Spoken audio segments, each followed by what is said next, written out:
So coming back to Starfield after like a year, this was actually very nostalgic for me. I had a really good time just going back into the game, not even looking at the expansion, just seeing my ship, the lasagna, my crew members, seeing the bases. I started out on the base from an old save, and it was just really nostalgic coming back into Starfield. And all the little annoyances, which I liked the game when I played it, but it did have its nuisances. And all was forgiving when I came back in, because it was just fun stepping back into this crazy little world and being back in the ecosystem that I had built. And it was like stepping back into a home after going on a long trip. Now, the new expansion, Shattered Space, that's about House Varun, and I was really excited about checking out House Varun. They were missing, conspicuously missing from the first game, the original game, and so I'm glad they added it as the expansion. I was very curious about them, and I was excited to go to their planet. And so what I noticed about the Varun people, first of all, was that they have a wide variety of unique accents. The accents seem to range from like Nordic and Icelandic to Arabic, French, and anywhere in between, Eastern European, and it's very inconsistent. Yeah, it's kind of funny to see them. It's like they told the voice actors to be like, do a foreign sounding accent, and any accent will go for Varun, which is very funny. I'm not really sure what the reasoning for that is. I guess Varun, they've had many generations on Varun.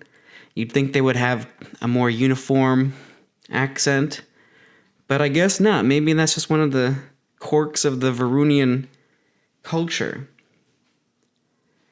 So some other things that I noticed just about Starfield in general, and that I was thinking, is just navigating. The game is so big, just navigating the star segments, the stars. They should zone them. They should zone it off. It would make it so much easier if they zoned the star areas, so you don't have to search through the whole thing. And there should be like a guidebook when you're looking at just the overworld map. There should be some kind of a guide, like a hitchhiker's guide type of thing, where you can just scroll over a planet and it just gives you a little rundown. Like, you got to assume most of these stars have been to some extent already explored with communication and whatnot. I'm not sure why everything has to be so mysterious. Like, we should know about it beforehand where we're going. There should be like a tourism book. There should be more tourism. These planets are well known. They should have more information about them in general. Like, there should be some. It would make it more exciting to visit them as well. And yeah, I know Varun isn't really supposed to be connected to this civilization at all. They're secret, but I just mean in general. So, back to Varun. The Varun game, Shattered Space, they really, this time I think they really nailed it. Going into Varun, first of all, the city's like destroyed, so you don't get to see the full city, but instead of getting like a full city, you get part of the city, and then you actually get the area around the city, which I think is a really nice add, because I think something that the game was missing, was just the aspect of locality in these cities. Like, you can go around the Varun area, and it feels like a lived-in space. They got temples around the city, they've got labs, and now that you have a car, they've got the car they've added to the game now. Finally, they've added a car, which is great, and I love the car, and I love how bouncy it is. But driving around the Varun local area just makes the place feel so much more lived in, and I think it really brings Starfield back to Bethesda's strongest games, where they really just did the open world thing really well, like Morrowind and the Elder Scrolls games, where you can just like kind of wander around a certain landscape and feel like you're in an area. And that the element of locality was totally missing from the vanilla Starfield experience. I really hope going forward they put a lot more emphasis on this, building out the local area rather than building lots of new planets. Varun, actually, talking about Morrowind, it actually has the most Morrowind kind of a feel to it. I think this game, they really went in a Morrowind kind of direction with just the design of the landscape. They made it much more alien, very exotic temples and weird creatures flying around. It definitely had that kind of mysterious, kind of dark feel to it, otherworldliness. Varun is basically just a big cult.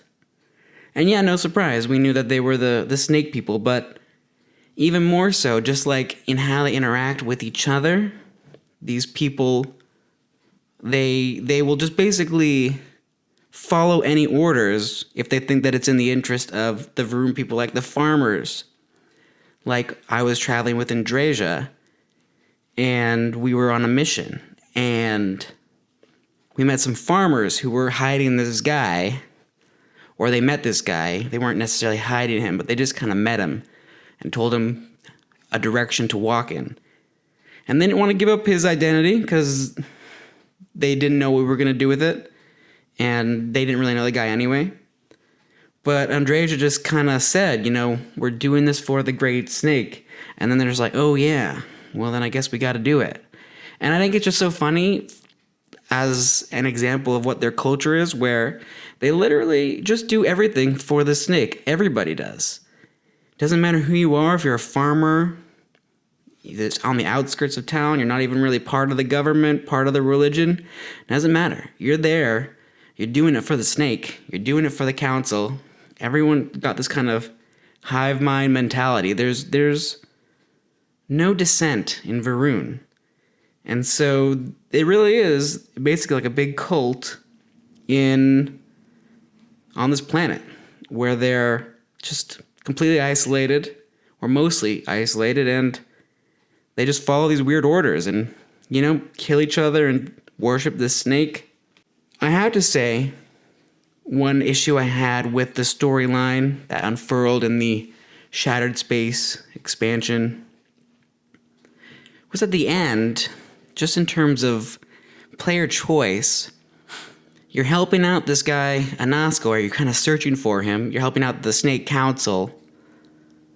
But Anasco is like this leader who was lost to them, and you're talking to him in kind of ghost form.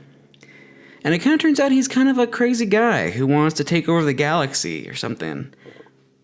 But you can't side with Anasco, and I was disappointed because I wanted to side with Anasco. I wanted to help Varun take over the rest of the solar system, the rest of the galaxy. And you can tell them to do that later, but not with Anasco's help. It wasn't an option as far as I could find. It would have been cool to be able to side with Anasco. That's just what I think.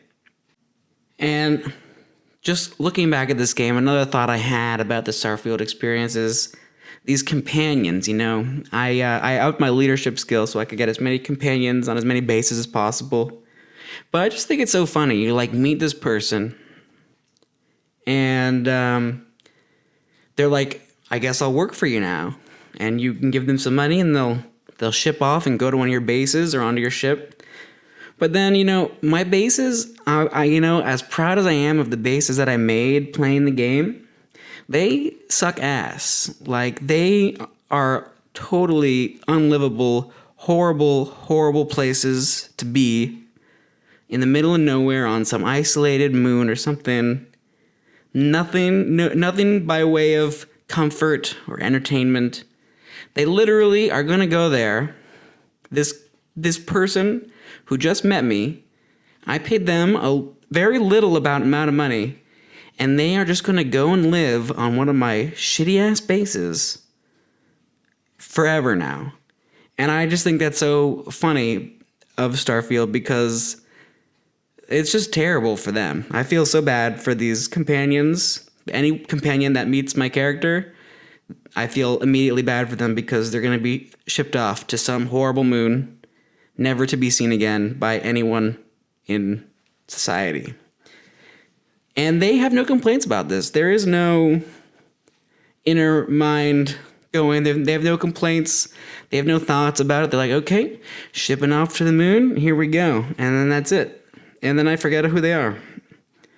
And, I hope that they, that small amount of money that I paid them is enough to last them forever because, I guess they're just going, they're not, there's no food at those bases. I don't know. There's no delivery. I don't know how they eat. What do they do? What do they do all day? Like, the mining takes care of itself. They don't need to do anything. They're just kind of manning them. They need more things to do. And I do not provide them, and I feel bad about it.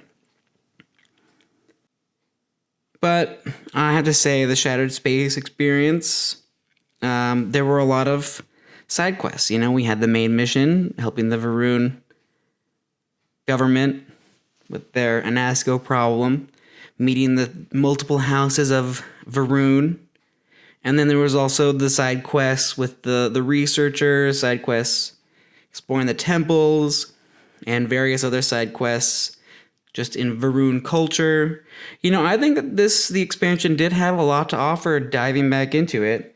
I got a good over 20 hours of gameplay just from this, and it was all local. It wasn't like the main game where you're going from star system to star system all the time.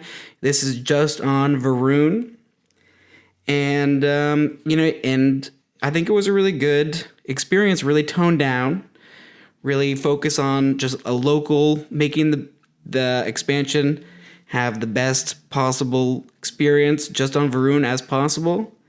And I think they really nailed it. And a lot of the time I spent was in dungeons, so I guess that game time would depend as well how long you take to plow through all the enemies and go through those spaces and whatnot.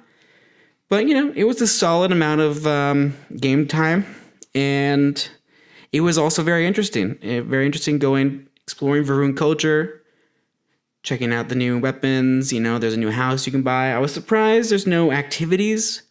I didn't find any activities to unlock on Varun, so unlike the other places which have potentially repeating activities that just kind of go over and over again, Varun didn't seem to have anything like that.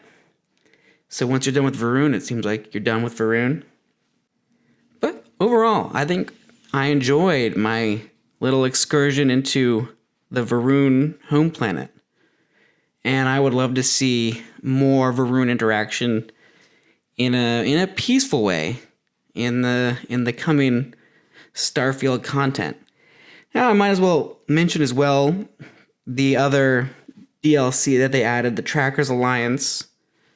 I'm not really a fan of the Trackers Alliance aspect that they added, which is like these bounties, which I guess you have to pay for each quest individually. I'm not about that. I don't like that direction.